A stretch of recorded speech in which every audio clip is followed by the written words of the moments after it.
bill pulled, that both sides would join in saying send it to committee and vote against cloture. I yield the floor.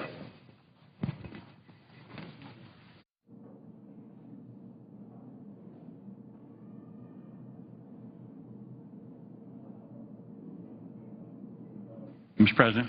The senator from Iowa. I would say to my good friend from Wyoming, and he is my good friend, and we do a lot of good work together, that I wish we could have this bill in our committee. I think we could work it out, but the fact is that to raise the money has to come from the Finance Committee, and we don't have jurisdiction over that. Now, if we had jurisdiction over that, we could probably work it out. We have a good way of working things out in our committee, but we don't have jurisdiction over finance on this darn thing. If we did, we'd probably figure it out. But that's what I say. Could I amend my comments to have the Finance Committee take the bill and work out a solution? Well, I think that's where this came from, I think. I don't know. I would just say, I'd say to my friend also from Wyoming, I was listening to him, I think it's fair. I think it's fair that if we're going to have a vote on ours, that we ought to have a vote on yours. I think if we're going to have a vote, we ought to have a vote on ours, which is the Subchapter S Corporation, see how that falls, and have a vote on whether or not we want to end the Prevention and Public Health Fund and use that money. I'd like to have that vote. I'd love to have that vote. I'd like to see how my friends on the other side of the aisle want to vote on whether or not they want to kill the Prevention and Public Health Fund. So I'd also say that on this Subchapter S Corporation thing, that the IRS right now audits about 0.5% of the returns from Subchapter S Corporations. 0.5%. So you got to think, what are the odds that they're ever going to catch me? If they do, I'd pay a fine. And that's it. Now, the IRS, they just don't have the personnel to do that. So what we're doing here, I want to say again, just to make it very clear, that because of the sort of fog that surrounds S-Chapter corporations right now, because of that fog, the IRS simply can't audit them all. They don't have the personnel to do that. And there's a lot of questions about whether or not something is income or dividends. But let me repeat again what our bill does. We create a bright line test, bright line.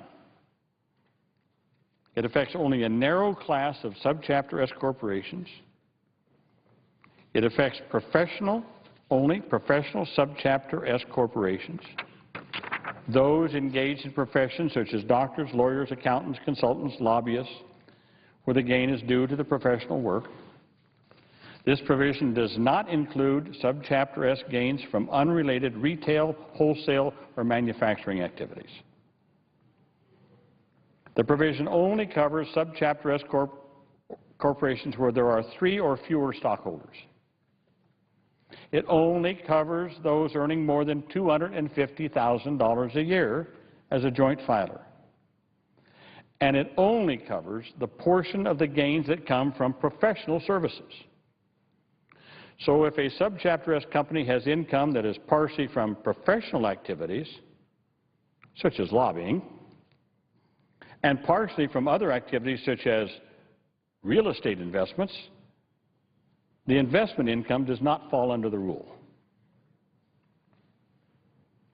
The Joint Committee on Taxation and the Treasury Inspector General for Tax Administration have both issued reports that shows that underreporting of earned income subject to FICA taxes is a significant issue. Using IRS data, the Government Accountability Office in 2009 calculated that in 2003 and 2004 tax years, the net shareholder compensation underreporting amounted to nearly $23 billion. Since then, the number of Subchapter S organizations has been increasing rapidly, and I would suggest that's why. Lastly, I just want to point out for the record to my friend from Wyoming that the House bill did not go through the committee either. They just brought it directly to the floor, did not go through the Education Committee, only went through the Rules Committee and then to the floor, and so they did the same thing. They didn't go through their committee either. So, again, I'm hopeful that we can work this out, but if we can't, I say to my friend, I hope we do have an up or down vote on both provisions here. With that, I see my friend from Florida is here. I yield the floor. Mr. President.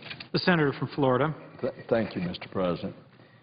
Mr. President, I took the opportunity to meet with several students over the course of the past week while we were back in our states, and I want to share with the Senate some of those thoughts. Did the chairman of the committee have something additional that he wanted to say? Senator Harkin, did you have something additional? You looked like you remembered something else. I thank my friend from Florida. There's one other thing I wanted to mention before I leave the floor this afternoon and leave this debate on the student interest rate bill, and that is I've heard time and time again from the other side about the fact that the President took $5 billion out of this, and the fact that I said earlier that yes, and that was the limit. That was all, and he didn't want any more taken out of it. Well, then someone said, well, but he's got $4.5 billion in his budget to take out of it. Well, what happened is the President did put $4.5 billion in his budget to take out of the Prevention and Public Health Fund, which, by the way, I oppose. That comes as no surprise to anyone.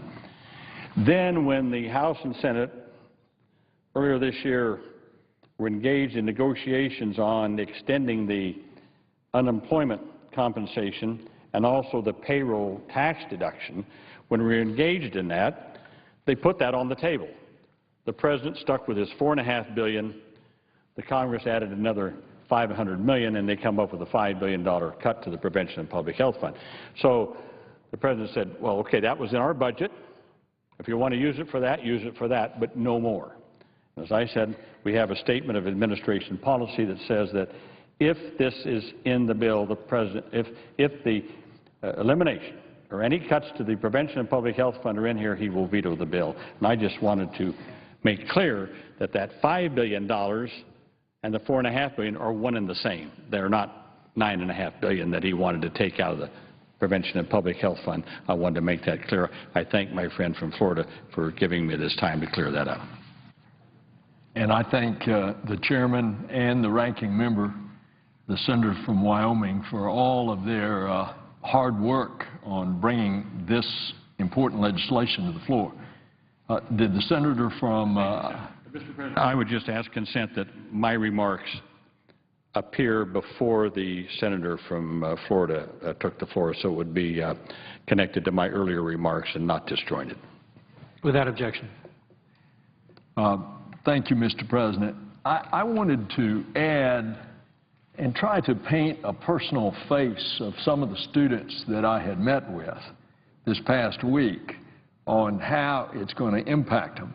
But let me just set the table by saying that we voted on this back in 2007 in order to give some relief to students. And we cut the loan interest from 6.8 to 3.4 for undergraduate Stafford loans. And the whole idea was, in this time of economic trial, that you would give some little break to students. And indeed, it is and has been a break. It's something like, on the average, $1,000 a year that we're looking at on a student saving in extra interest payments on these loans. And when it comes right down to the personal stories, they are wrenching. At the University of Florida, meeting with a group of students this past week,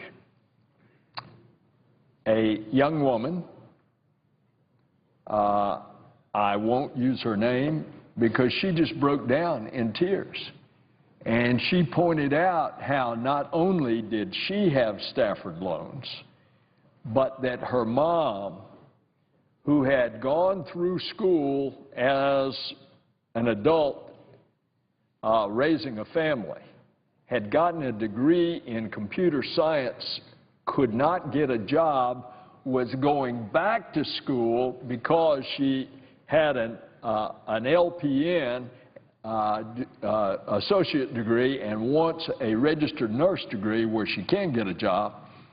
And so the mom and the daughter both were having a considerable number of loans.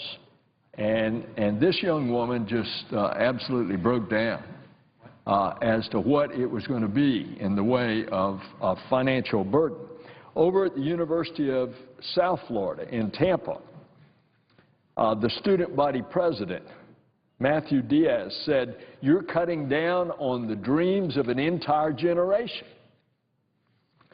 Another student at USF, Emmanuel Catalan, a political science major, he said that he's the first in his family to attend college, and he questions if we don't give this break on interest, whether his brother and other members in his family are going to be able to pursue higher education. Another student, Austin Prince, a sophomore, microbiology and Chinese major, wondered how in the world students are going to make it in this kind of economy if they are mired in debt. He said it reduces consumer buying power if you're paying off loans for 20 years. And at the University of Florida, Madison Todd, a political science major, said she took out the maximum amount of loans available to attend the University of Florida, and her family has been scraping together everything that they could in order that she could continue her education. Now, why is this important? Can we remember back to World War II when we defeated two enemies on either side of the globe, and all of those GIs came home, and for the first time we had a major part of American youth under the GI Bill going into college. And what did that do? America was at the pinnacle of her power and influence in the world, and then with that generation of young people getting educated like they never had before, all of a sudden we had an expanding middle class as we went into the 50s and the 60s. You'll also remember that was a time of attention to high technology, because we suddenly found ourselves behind the Soviets in the space race with Sputnik and then Gagarin going up. And all the more kids went into math and science and technology, and look what that spawned in the generations to come because of education. And a lot of that came directly out of the GI Bill. And now are we to adopt policies that are going to reverse that trend? Well, we tried to take care of it in a diminishing economy as we slipped into the recession back in 2007 by saying it is a matter of policy that we should lower interest rates for students who want to get their education. And here we are. And what this boils down to is, how are we going to pay for it? It costs $6 billion for 1 year.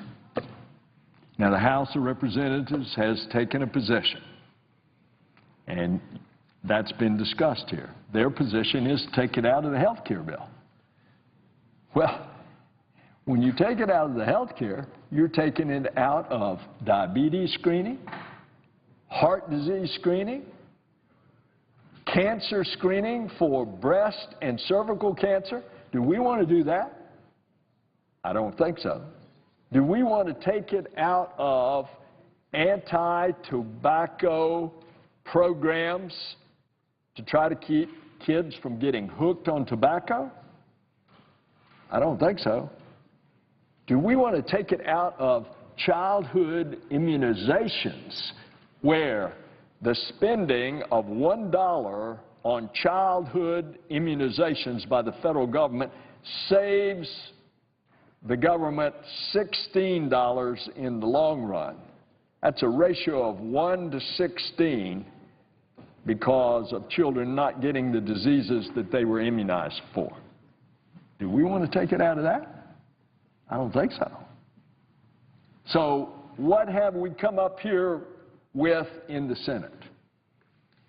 We came up with a narrow part of the tax-paying public, subchapter S, corporation individuals that pay individual tax, not corporate tax, and only those in a joint return above $250,000 gross income.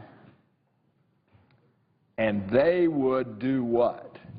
They would pay the payroll tax, Medicare and Social Security, that they do not pay under the existing law now because they're treated as if they were a corporation instead of a partner, which in effect they are, save for the tax laws. Now that's the choice here. All right, if this vote does not get 60 votes today in order to break the filibuster, or even if it does, we have to reconcile the pay for the $6 billion that this student loan interest bill will cost. And it is my hope that common sense, that bipartisanship, that non-ideological rigidity would rule today, and that we would simply ask, what's best for our people and for our country? Mr. President, I yield the floor. Under the previous order, the Senate will proceed to executive session to consider the following nominations, which the clerk will report. Nominations. Jacqueline H. Nguyen of California to be United States Circuit Judge. Kristine Baker of Arkansas to be United States District Judge. John Z. Lee of Illinois to be United States District Judge. Under the previous order, there will be 60 minutes of debate, equally divided in the usual form. Mr. President. The senator from Vermont. Mr. President, for the last 4 months, the Senate has been forced to slowly work its way through the backlog created by Republican objections at the end of last year to consensus nominees. The distinguished presiding officer knows the number of nominees that we voted on unanimously, usually, in the Judiciary Committee, and then they have to wait and wait and wait to get a vote. Now, finally, with the consideration today of the long-delayed nomination of Judge Nguyen to fill a long-standing judicial emergency, that's a judicial emergency vacancy on the overburdened Ninth Circuit, the Senate will have completed the confirmations that could have and should have taken place last year. So in my 37 years here has been my experience with Republican and Democratic administration, Republican or Democratic control of the Senate. Such nominees were always disposed of by the end of the year in which they'd gone through the committee. Now, actually, 5 months into the year, today is the first time the Senate is considering judicial nominations reported by the Judiciary Committee this year. Not that they were just reported. They've been on the calendar for months. The nominations we consider today, but 3 of the 22 judicial nominees available for final Senate action. Most are by any measure consensus nominees. who could and should be confirmed without further delay under either a Republican or Democratic administration. Actually, if they were confirmed, quickly confirmed, that would go a long way toward getting us on track to make real progress in reducing the judicial vacancies that have plagued the federal courts around this country. Mr. President, if I might, I want to share this chart that compares vacancies during the first term of President George W. Bush and President Barack Obama. It shows the vacancies under President Bush. Now, during part of that first year, actually, I think 17 months of that first year, Democrats were in charge, and we dramatically and quickly moved through President Bush's nominees, brought those vacancies way down. And what's happened? We got down to 28 vacancies. Now we have President Obama, and it's just gone skyrocketing up in vacancies, not because we didn't have nominees. We've had nominees. They go through unanimously in the committee, and they have to wait and wait and wait and wait. Many times, the majority leaders had to file cloture to get them through. So then we'll be delayed again for weeks. We get the cloture vote, and then we have the final vote on the nominee, and they go through 95-2 or 100-0. I mean, it shows such blatant disregard for the integrity and the independence of our federal judiciary. As I said, during President Bush's first term, we reduced the number of judicial vacancies by almost 75%. In fact, when I became chairman in the summer of 2001, there were 110 vacancies, partly because a Republican-controlled Senate under President Clinton had pocket filibustered over 60 of his nominees. But I said, let's change that. Let's change that kind of gamesmanship.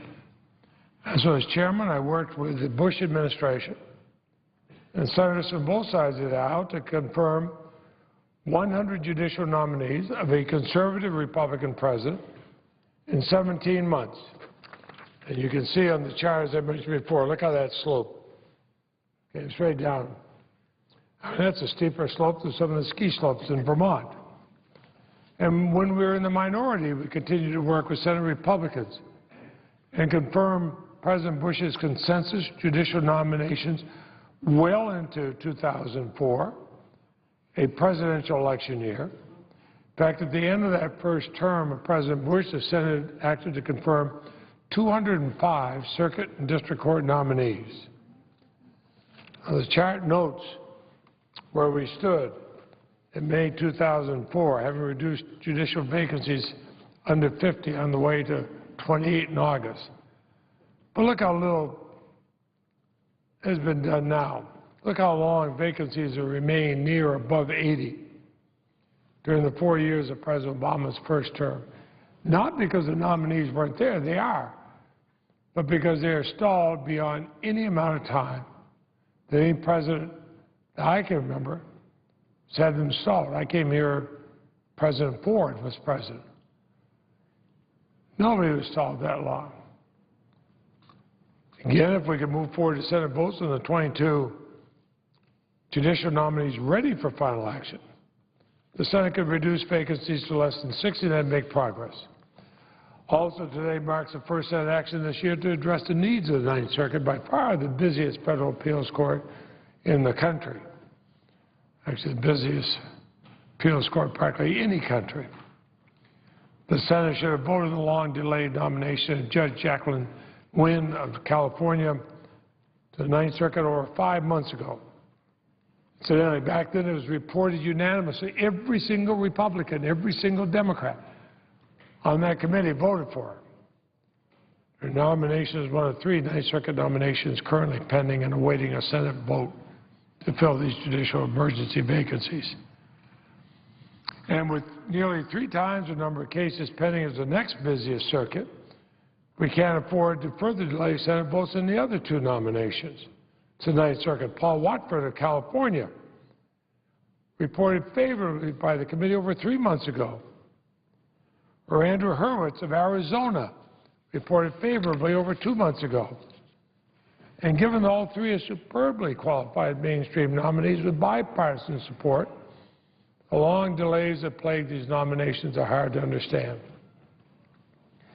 And look at the amazing stories. Judge Nguyen, her family fled to the United States in 1975 after the fall of South Vietnam. She was confirmed unanimously to the district court in 2009, and the Senate Judiciary Committee unanimously supported her nomination to the Ninth Circuit last year. In fact, when confirmed, she'll be the first Asian Pacific American woman to serve on a U.S. Court of Appeals anywhere in our country. Well, she's the kind of nominee who should have been confirmed in 5 days, not 5 months. We still await Republican agreement to vote on the other 2 nominees.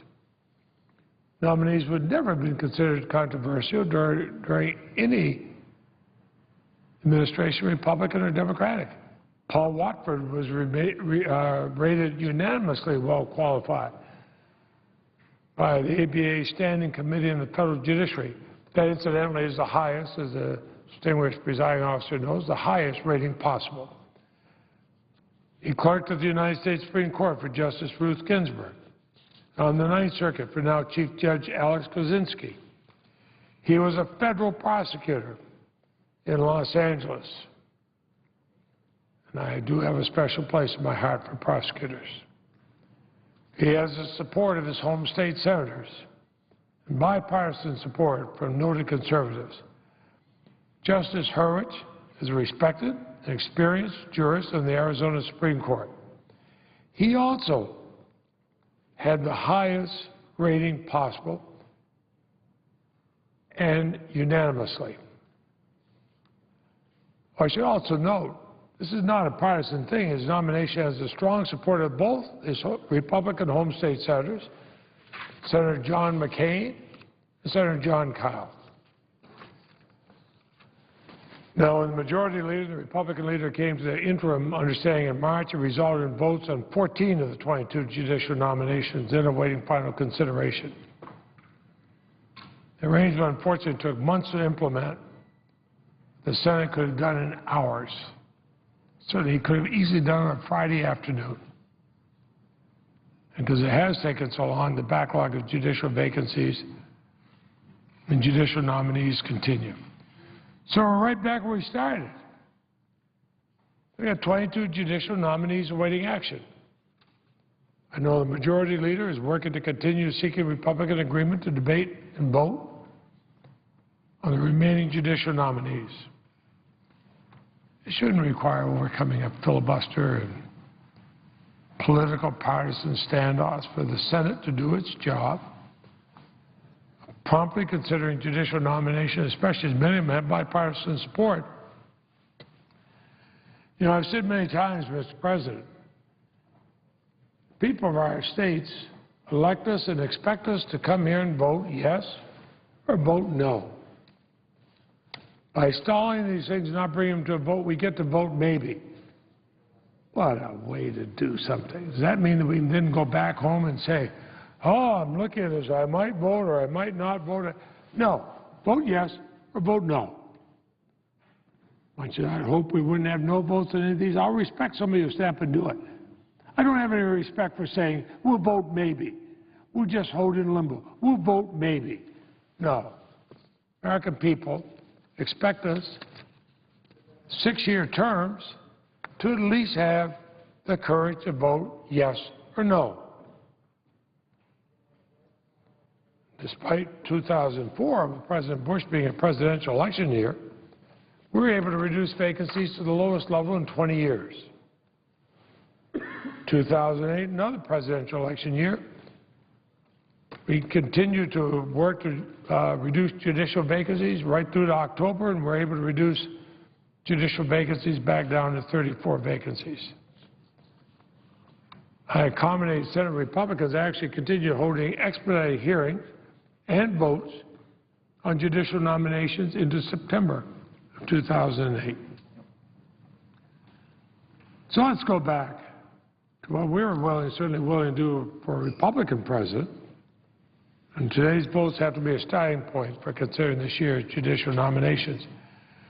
We want to even begin to match what we did in 2004, both presidential election years, both years with a Republican president, both years where Democrats said, let's treat the federal judiciary as the independent body it's supposed to be. Let's honestly stand up and vote yes or no. And let's get rid of some of these vacancies.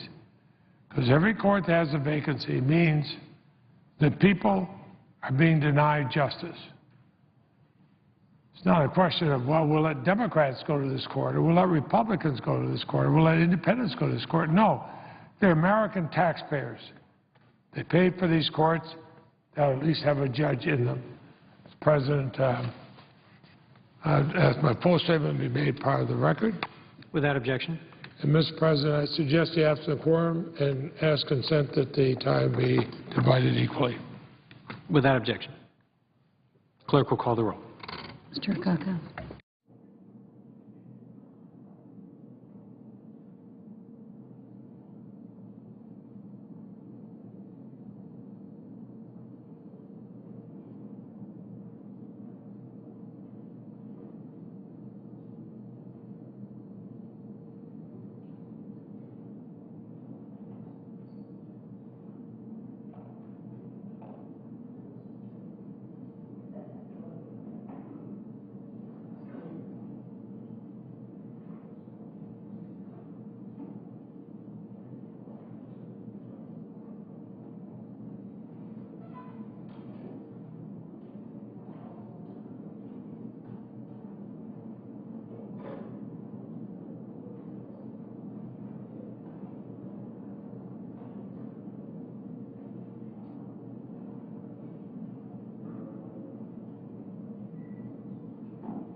And here in the Senate, taking a look at some of the tweets coming from members of Congress.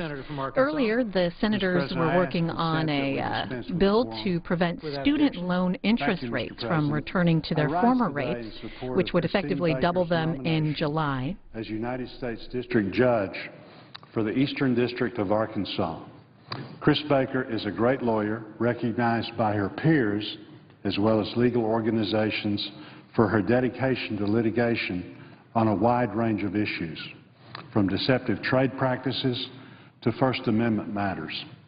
I had the opportunity to introduce her during her confirmation hearing before the Senate Judiciary Committee. And after reviewing her record and meeting with her personally, getting to know her, getting to know those that know her, looking at her reputation, looking at her abilities, I'm confident that Chris's experience makes her qualified to be the next Eastern District Judge of Arkansas. Chris moved to Arkansas in 1994 to pursue a J.D. from the University of Arkansas School of Law. During law school, she established herself as a hard worker, Committed to success, she graduated with high honors and was articles editor for the Arkansas Law Review, a member of the Board of Advocates, and a member of the University of Arkansas's First Amendment National Moot Court Team. Chris began her legal career after graduation as a law clerk for Judge Susan Wright, then Chief Judge for the Eastern District of Arkansas. In 2000, she joined her current law firm, Quattlebaum, Grooms, Tull & Barrow, and became a partner 2 years later. Chris has earned the respect of the legal community across Arkansas. I believe her litigation experience has given her the knowledge, the skills, and the temperament needed to successfully serve on the federal bench. I am honored to recommend that the Senate confirm Kristine Baker to serve the people of America as the judge for the Eastern District of Arkansas. I note the absence of a quorum. Clerk will call the roll. Mr. Gaka.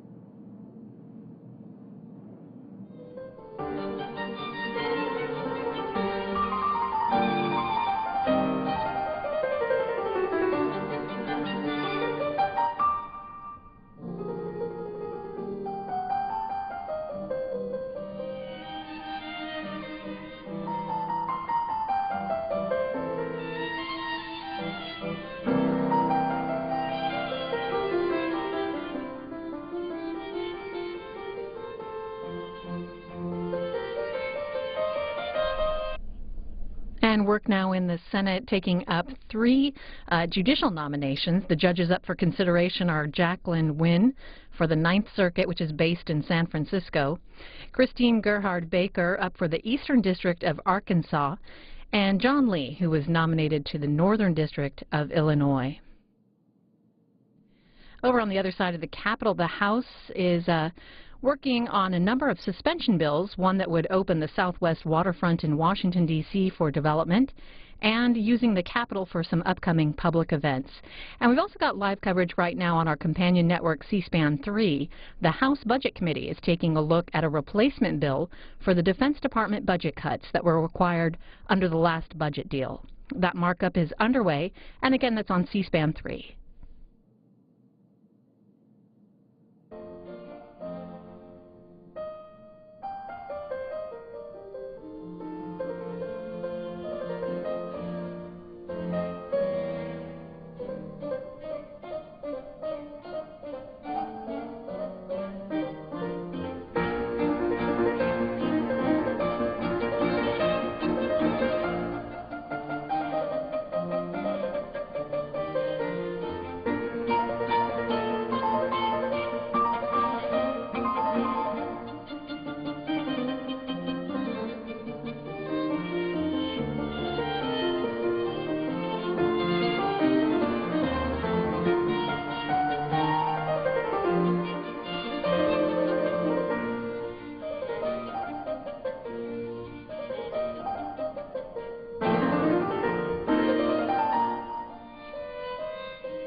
calling of the quorum be suspended. Without objection. Is it appropriate under the Senate schedule to start debate on the judges? The judges are pending. Today, the Senate is expected to confirm 3 additional judicial nominees. With the confirmation of Judge Nguyen to the Ninth Circuit, Ms. Baker to the Eastern District of Arkansas, Mr. Lee to the Northern District, Illinois, we will have confirmed 83 judicial nominees during this Congress. It is somewhat ironic that today, according to press accounts, the White House is holding a forum and strategy session with administration officials and 150 supporters from across the country concerned about judicial vacancy rate. I wonder if at this strategy session the White House took a look in the mirror when addressing the vacancy rate. Only the President can make nominations to the Senate. While we have a responsibility to advise and consent on those nominations, senators cannot fill vacancies unless people are nominated for those positions. I would note the President has failed to do this in 47 of the 76 remaining vacancies, including 21 of 35 seats designated as judicial emergencies.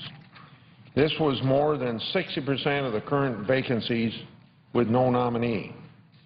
The White House and the Senate majority are fond of their claims that millions of Americans are living in districts with vacancies. Of course, what the other side fails to tell you is that 88 million Americans live in judicial districts where vacancies exist because the President has failed to nominate judges. Most of those seats have been vacant for more than a whole year. Once again, if the White House is serious about judicial vacancies, it holds the key to nominating and filling those vacancies. It has failed in too many instances to use that key.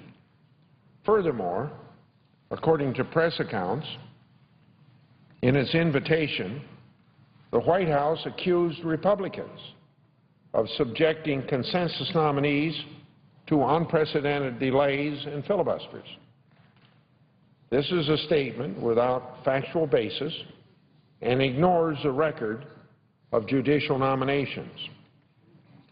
I note that after today's confirmation, there are 12 nominees on the executive calendar that might fall into the category of consensus nominees.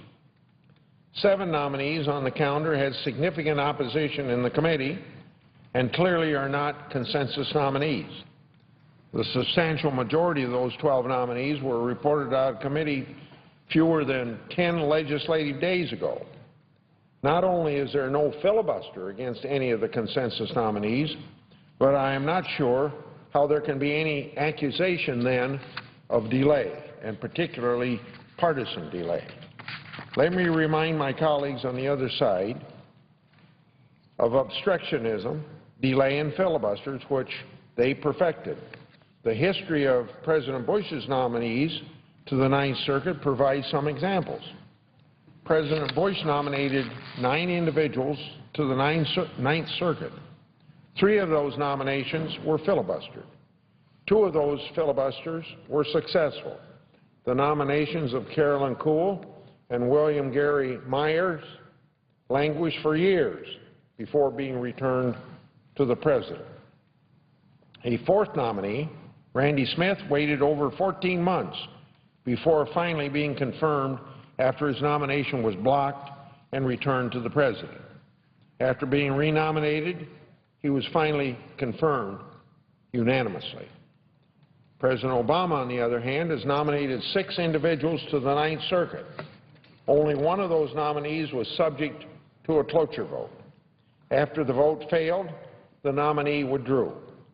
Today, we confirm the 3rd nomination of this President to the Ninth Circuit. Those 3 confirmations took an average of about 8 months from the date of nomination.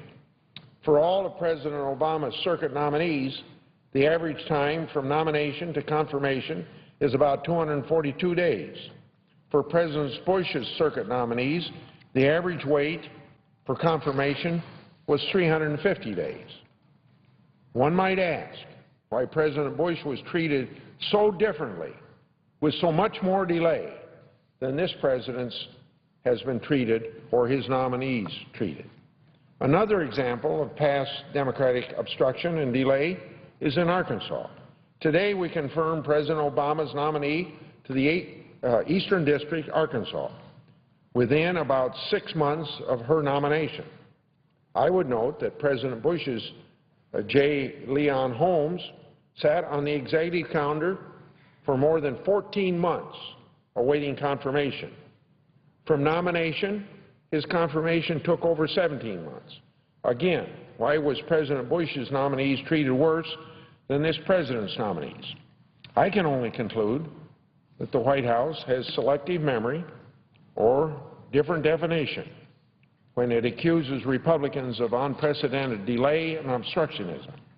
I'm disappointed that the President continues to blame Republicans for vacancies which have no nominee and chooses to follow the political strategy of blaming rather than working with the Senate to nominate consensus nominees.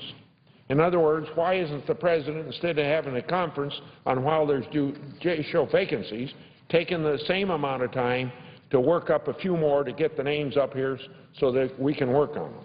I'm going to put the remainder of my statement on the record, and the remainder of my statement addresses the qualifications of the nominees today, which will be confirmed. I yield the floor. Mr. President. The Senator from Illinois.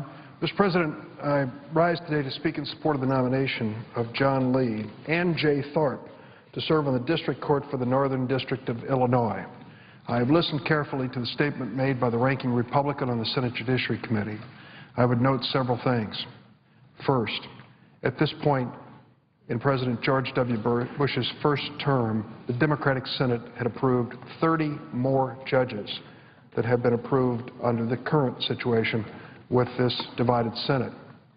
Secondly, it would take 60 nominations to be filled by the end of the year, judicial nominations, for President Obama to have received the same treatment as President George W. Bush in his first term. 60. We could get a lot of that done today. Right here are 22 nominations for the judiciary that have cleared the committee.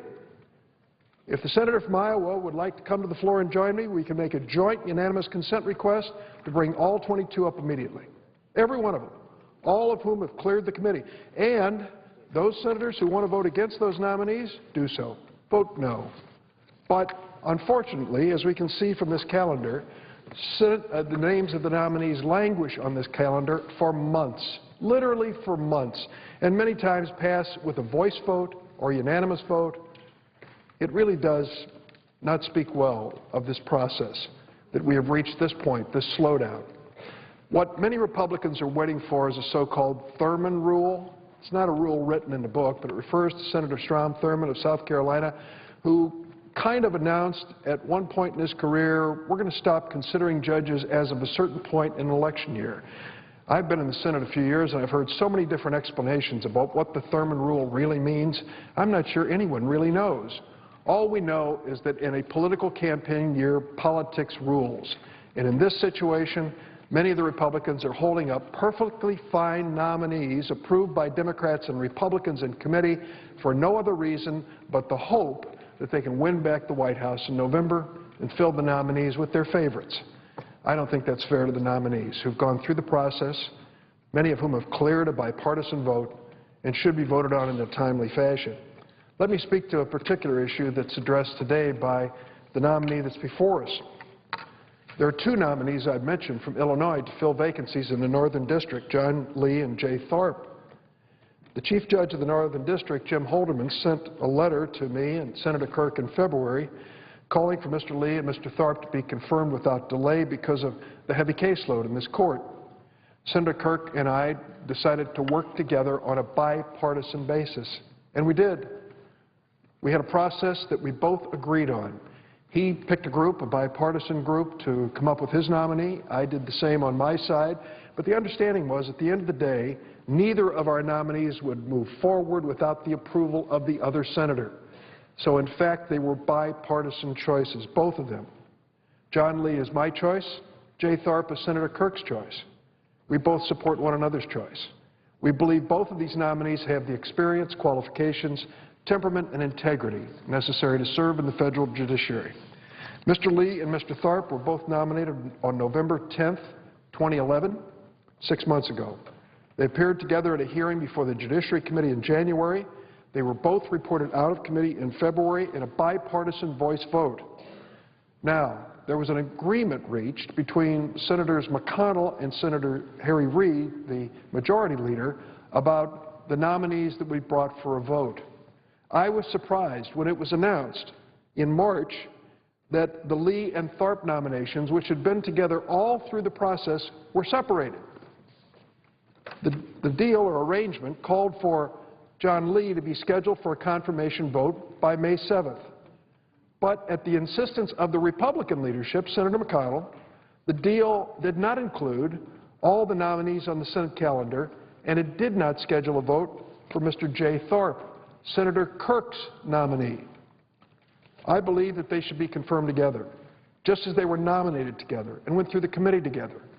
As soon as I heard about this so-called arrangement, I went to first Senator Kyle and then to Senator McConnell and said, don't do this. Don't hold up Senator Kirk's nominee. He's in the hospital. Now he's home, thank goodness, recovering from a stroke. We did this together. We're working together. Don't separate these two fine men. There's no reason to do it. But I understand that this was the arrangement, and they didn't want to change it, even to help Senator Kirk under these circumstances. They wanted to do only 2 nominees a week over a 7-week period of time. And the cutoff, the line they drew, was unfortunately between Mr. Lee and Mr. Thorpe.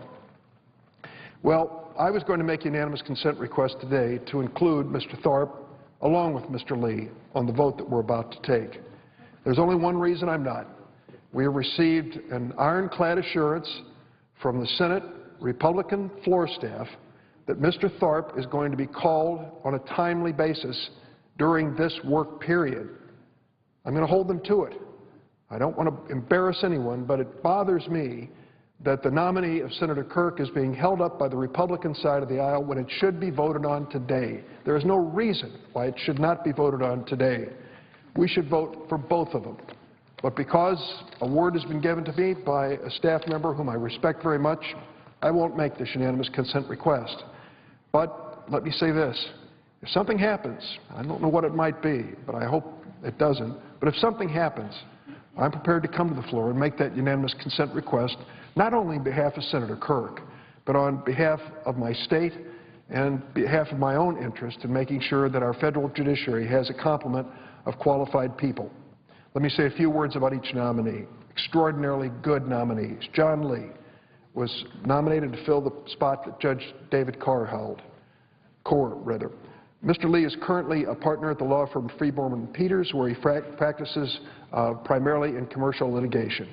He's the son of a coal miner and a nurse. He immigrated to this country and to Chicago at a very young age. From humble beginnings, he attended Harvard College, where he graduated magna cum laude, earning his law degree from Harvard Law School cum laude. After law school, Mr. Lee worked as a trial attorney in the Department of Justice's Environment and Natural Resources Division. After his tenure at the Justice Department, he worked in private practice, eventually joining the firm he currently works with. His law practice is focused on antitrust, intellectual property, environmental, and other complex commercial litigation matters. He's received numerous awards and recognition, including Leading Lawyer from 2008 through 2011 of the Leading Lawyers Network. He has an outstanding record of community service, including his work as president of the Board of Directors of Asian Human Services of Chicago, service on the Board of Directors of the CARPLS Legal Hotline for low-income Cook County residents, and his service on the board of the Asian American Bar Association of Greater Chicago. It's an historic nomination for John Lee.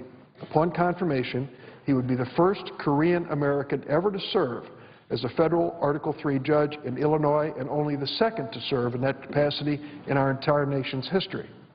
Let me say a word about Jay Thorpe. Again, I'm disappointed that I couldn't persuade the Republican leadership to include him today, but have their assurance that he'll be called during this work period.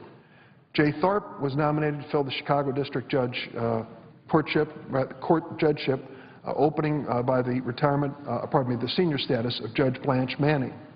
Mr. Tharp currently is a partner in the Chicago office of Mayor Brown, co-leader of the firm's securities litigation and enforcement practice. Born into a military family as the son of Lieutenant Colonel in the Marine Corps, he attended Duke University on an ROTC scholarship, received his undergraduate degree summa cum laude, and was commissioned as a second lieutenant in the Marine Corps. Jay Tharp served in active duty with the Marines for 6 years, achieving the rank of captain, earning the Navy Achievement Medal and the Navy Distinguished Midshipman's Award. After his military service, Mr. Tharp attended Northwestern University Law School, graduating magna cum laude, serving on their law review. Upon graduation, he clerked for Judge Joel Flom on the Seventh Circuit, then worked as an assistant U.S. attorney for 6 years in Chicago. After his tenure as federal prosecutor, he joined Mayor Brown, where his practice specializes in complex commercial litigation and criminal investigation. He's received numerous recognitions. He served as adjunct professor of trial advocacy at the Northwestern University Law School and serves as a member of the Law Fund Board at Northwestern, which oversees fundraising efforts by law school alumni. Two extraordinarily good nominees went through the bipartisan process together, approved by Senator Kirk and approved by me, went through their investigative period in the White House together, came to the committee together, were reported out together, came to the calendar together, but were separated out. That's unfair. And I hope that by the end of this work period that Mr. Tharp will join John Lee on the federal bench. They're two exceptionally good nominees, and on behalf of Senator Kirk, I'll do everything to make sure that this happens in the days ahead. Mr. President, I yield the floor. Mr. President. The senator from Arkansas. Mr. President, I rise today to speak on behalf